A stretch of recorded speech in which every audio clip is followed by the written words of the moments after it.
ආයුබෝවන් CBH Maths YouTube චැනලයට ඔබව සාදරයෙන් පිළිගන්නවා. 6 ශ්‍රේණිය ගණිතය පළමු වාරය මොඩියුලය අංක 1 සංඛ්‍යා අංක 1 දෙවන පරිච්ඡේදය සංඛ්‍යා සහ ගණිත කර්ම මා උගත් දේ පිටු අංකය 41 ගොවිපලෙහි ගණිතය Mathematics in the farm සත්ව හා ශාක වගාවන් එකවර ක්‍රියාත්මක කරන මහා පරිමාණ ගොවිපොළක සත්ව සම්පත ලෙස ගවයෝ එළුවෝ සහ කුකුලෝ ඇති කරනු ලබති. ශාක වගාව ලෙස එළවලු හා පළතුරු වගා කරති. ගැටලුව අංක 1 ගොවිපොළෙහි කිරි ගවයින් 86ක් එළුවන් 132ක් සහ කුකුලන් 1370ක් සිටිත් නම් ගොවිපොළ සතු මුළු සත්ව සම්පත කොපමණද? මේ සඳහා ගවයින් ගණන 86 එළුවන් ගණන 132 සහ කුකුලන් ගණන 1370 සංඛ්‍යා 3 එකතු කරමු. එවිට ලැබෙනවා පිළිතුර 1588යි. එහෙනම් ගොවිපොළ සතු මුළු සතුන් ගණන 1588යි.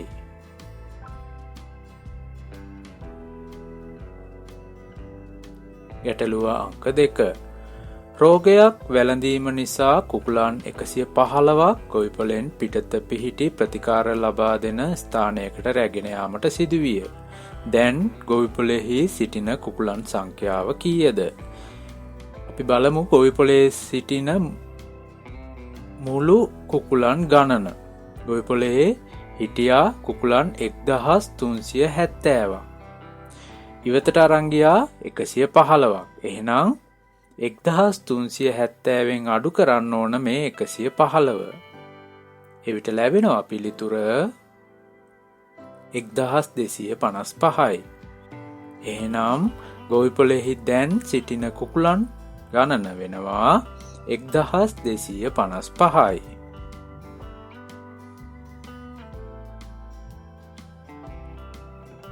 ගැටලුව අංක 3 ගොවියා හට තම කිරි ගවයින් සමාන සංඛ්‍යාව බැගින් තනබිම් දෙකකට යැවීමට අවශ්‍ය වේ නම් එක් තනබිමක් සඳහා යවනු ලබන කිරි ගවයින් සංඛ්‍යාව කොපමණද? ගොවිපොළෙහි සිටි කිරි ගවයින් ගණන 86යි. එහෙනම් මේ 86 සමානව දෙකට බෙදන්න ඕන. ඒ නිසා 86 මෙන්න මේ ආකාරයෙන් දෙකෙන් බෙදනවා. එවිට ලැබෙනවා පිළිතුර 43යි. එහෙනම් එක් තනබිමක් සඳහා යවනු ලබන කිරි ගවයින් සංඛ්‍යාව වෙනවා 43යි.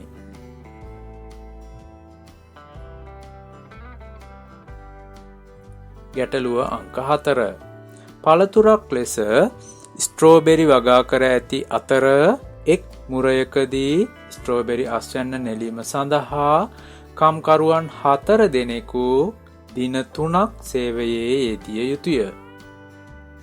කම්කරුවෙකු සඳහා දිනකට ගෙවනු ලබන මුදල රුපියල් 1500කි. රෝම ඉලක්කම් 1 එක් දිනක් සඳහා කම්කරුවන් වෙනුවෙන් ගෙවීමට සිදුවන මුදල කීයද? කම්කරුවන් 4 දෙනෙකු දින 3ක් සේවයේ යොදවනවා නම් එක් දිනකදී කම්කරුවන් 4 දෙනෙකුට වැටුප් ගෙවන්න ඕන.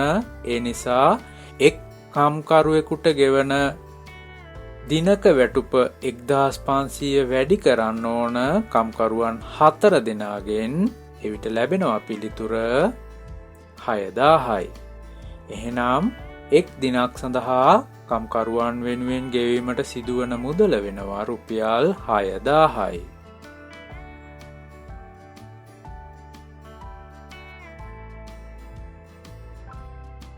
රෝම ඉලක්කම් 2 එක් මුරයක අස්වනු නෙලීම සඳහා කම්කරුවන් වෙනුවෙන් ගෙවීමට සිදුවන මුළු මුදල කොපමණද?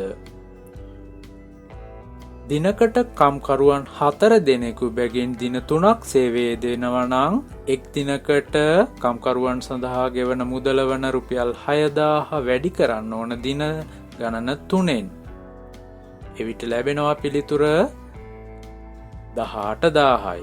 එහෙනම් එක් මුරයක අස්වනු නෙලීම සඳහා කම්කරුවන් වෙනුවෙන් ගෙවීමට සිදුවන මුළු මුදල වෙනවා රුපියල් 18000යි.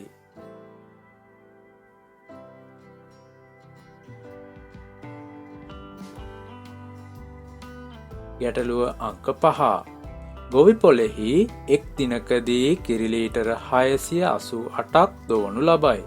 දිනකදී සෑම කිරි ගවයෙකුගෙන්ම දොවනු ලබන කිරි ප්‍රමාණය සමානයයි සලකා එක් දිනක් තුල එක් කිරි ගවයෙකුගෙන් දොවනු ලබන කිරි ප්‍රමාණය සොයන්න. අපි බලමු ගොවි පොළෙහි සිටින මුළු කිරි ගවයින් ගණන කීයද කියලා. ගැටලු අංක 1 එය සඳහන් වුණා කිරි ගවයින් 86ක් ඉන්නවා. එහෙනම් එක් කිරි ගවයෙකුගෙන් ගන්න කිරි ලීටර ප්‍රමාණය සෙවීමට 688 බෙදන්න ඕන 86න්. කල්පනාවෙන් බෙදන්න. විශාල ඉලක්කමකින් තමයි බෙදන්න තියෙන්නේ. 86න් බෙදන්න තියෙන්නේ.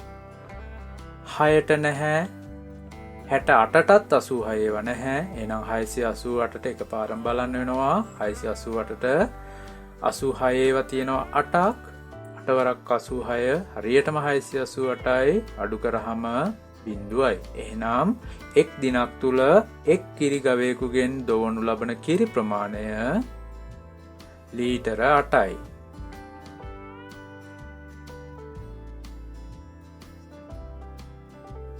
ගොවි පොළෙහි හිමිකරු තම ගොවි පොළ ප්‍රාදේශීය මට්ටමින් ව්‍යාප්ත කිරීමේ අදහසින් කලපු ආශ්‍රිතව ඉස්සන් වගාවක් හා මිරිදිය මත්ස්‍ය ටින් මාළු කර්මාන්තශාලාවක් ආරම්භ කරයි. ඉස්සන් වගාව ආරම්භය නිසා දිනකට රුපියල් 1850ක වේතනය යටතේ කම්කරුවන් 26කට රැකියා අවස්ථා හිමි විය. ටින් මාළු කර්මාන්තශාලාව ආරම්භයට රුපියල් 840 මිලියනයක මුදලක් වැය කර ඇත. කර්මාන්තශාලාව ආරම්භයත් සමග මාසිකව ටින් මාළු පිට රටින් ගෙන්වීමට යන මුදල රුපියල් මිලියන 82කින් අඩු කිරීමට හැකි වී ඇත.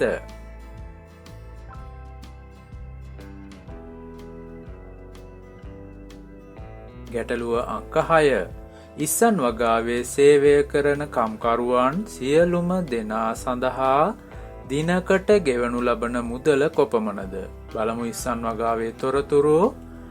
ඉස්සන් වගාව ආරම්භය නිසා දිනකට 1850ක වේතනය යටතේ කම්කරුවන් 26කට රැකියා අවස්ථා හිමි වෙලා තියෙනවා. එහෙනම් දිනකට ගෙවන මුළු මුදල සොයන්න 1850 වැඩි කරන්න ඕන කම්කරුවන් ගණන 26න්. ඉක්මනින් වැඩි කරමු. දැන් ඔයාලා දන්නවා ගුණ කිරීම කරන ආකාරය. ලැබෙනවා 48100ක්. ඉස්සන් වගාවේ සේවය කරන කම්කරුවන් සියලු දෙනාට ගෙවීමට සිදුවන මුදල වෙනවා රුපියල් 48100ක්.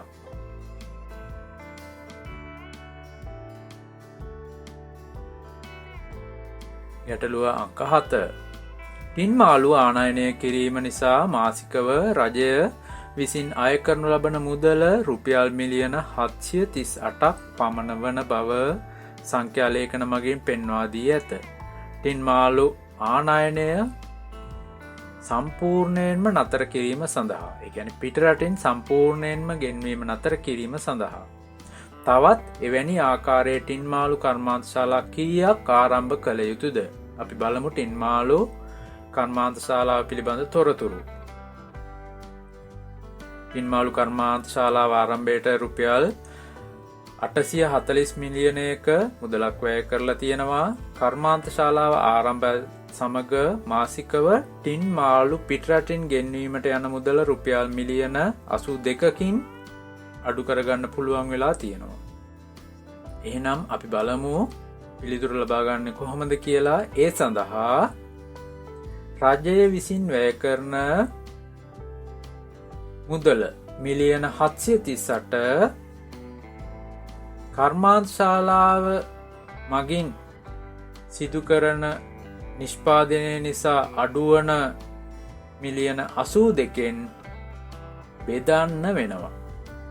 එවිට ලැබෙන පිළිතුර 9යි. එහෙනම් ටින් මාළු ආනයනය සම්පූර්ණයෙන්ම නතර කිරීම සඳහා අවශ්‍ය මුළු ටින් මාළු කර්මාන්ත ශාලා ගණන 9යි.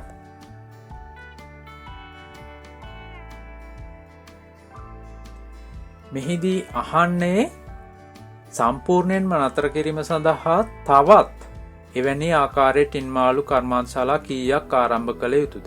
මෙන්න මේ කොටස හරිම වැදගත්. දැන් එකක් ආරම්භ කරලා තියෙනවා, ඒ වගේ තව කීයක් ඕනද කියන එක තමයි අහන්නේ. මුළු කර්මාන්ත ශාලා ගණන 9යි නම් ටින් මාළු ආනයනය සම්පූර්ණයෙන් නතර කිරීම සඳහා තවත් එවැනි ආකාරයේ ටින් මාළු කර්මාන්ත ශාලා 8ක් අවශ්‍යයි. තව ඕන වෙන්නේ 8යි. ඇයි දැන් එකක් හදලා තියෙන නිසා. ඕන මේ ප්‍රශ්නේ හරීම කල්පනාවෙන් උත්තර ලියන්න ඕන ප්‍රශ්නයක්. පැහැදිලි නේද?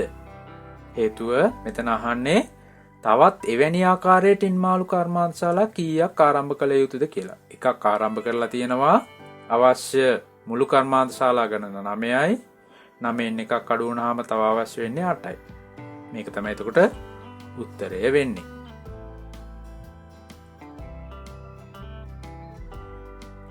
ගැටලුව අංක 8. ටින් මාළු කර්මාන්ත ශාලාව ආරම්භ කිරීම සඳහා හිමිකරු විසින් රුපියල් 250 මිලියනයක මුදලක් බැංකු ණයක් ලෙස ලබාගෙන තිබුණේ නම් කර්මාන්ත ශාලාව ආරම්භ කිරීම සඳහා ඔහු තනිවම දරා ඇති මුදල කොපමණද? කර්මාන්ත ශාලාව ආරම්භ කිරීමට යන මුළු මුදල රුපියල් මිලියන 840යි. එහෙනම් ඔහු තනිව දරා ඇති මුදල හොයන්න මෙන්න මේ මුළු වියදම මිලියන 840න් අඩු කරන්න ඕන රුපියල් මිලියන 250. එවිට ලැබෙනවා පිළිතුර මිලියන 590යි. එහෙනම් හිමිකරු තනිව දරා ඇති මුදල වෙනවා රුපියල් මිලියන 590යි.